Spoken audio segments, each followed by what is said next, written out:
আমি এখন আলোচনা করব অশ্রু জলের শক্তি ও তওবার গুরুত্ব কি।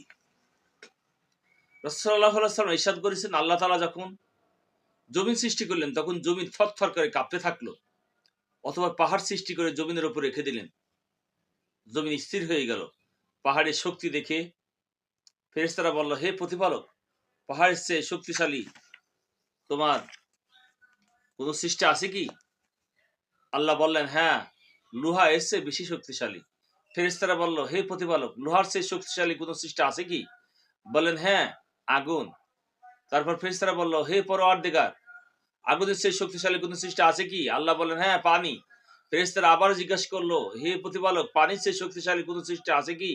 আল্লাহ বলেন, হ্যাঁ, আদম সন্তান, যে এমন গোপনে দান করে যে তার বাম হাত জানে না ডাইন হাত কি দান করেছে।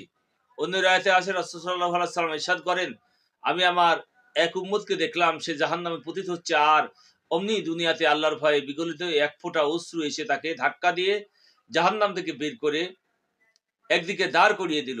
আল্লাহু আকবার। ইমাম রাজী রাহমাতুল্লাহ আলাইহি তাফসীর এ কাবীরে এক হাদিস উদ্ধৃত করেছেন। রাসূল সাল্লাল্লাহু আলাইহি ওয়াসাল্লাম ইরশাদ করেন, সারা দুনিয়ার মানুষের কান্নাকাটি যদি একত্রিত করা হয় দাউদ আলাইহিস সালামের কান্নাকাটির সম্মুখে, তাহলে দাউদ আলাইহিস সালামের কান্নাকাটি অধিক হবে। দাউদ আলাইহিস সালাম ও সারা দুনিয়ার মানুষের কান্নাকাটি যদি একত্রিত করা হয় নূহ আলাইহিস সালামের কান্নাকাটির সম্মুখে, তাহলে নূহ আলাইহিস সালামের কান্নাকাটি বেশি হবে। আর যদি সারা দুনিয়ার মানুষ দাউদ আলাইহিস সালাম, নূহ আলাইহিস সালামের কান্নাকাটি একত্রিত করা হয় আদম আলাইহিস সালামের কান্নাকাটির সম্মুখে, তাহলে আদম আলাইহিস সালামের কান্নাকাটি বেশি হবে। তওবার গুরুত্ব। মানুষের জীবন গুনাহে জর্জরিত। এমন কোনো মানুষ নেই যার কোনো গুনাহ নেই।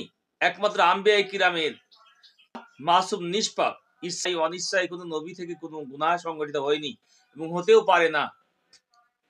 নবীদের ব্যাপারে চার মাযহাবের উলামায়ে কেরাম এই ঐকমত্য পোষণ করেছেন এবং আহলে সুন্নাত ওয়াল জামাতের আকীদাও তাই। কিন্তু আমরা সাধারণ মানুষ, আমাদের গুনাহ সংঘটিত হওয়া কোনো আশ্চর্য বা অস্বাভাবিক বিষয় নয়, বরং আশ্চর্য হলো গুনার উপর অটল অবিচল থাকা, তওবা না করা। এই কারণে আল্লাহ তাআলা কুরআনুল কারীমে বারবার বান্দাকে তওবার প্রতি উদ্বুদ্ধ করেছেন। আল্লাহ পাক বলছেন, ইয়া আইয়ুহাল্লাযীনা আমানু তুবু ইলাল্লাহি তাওবাতান নাসুহা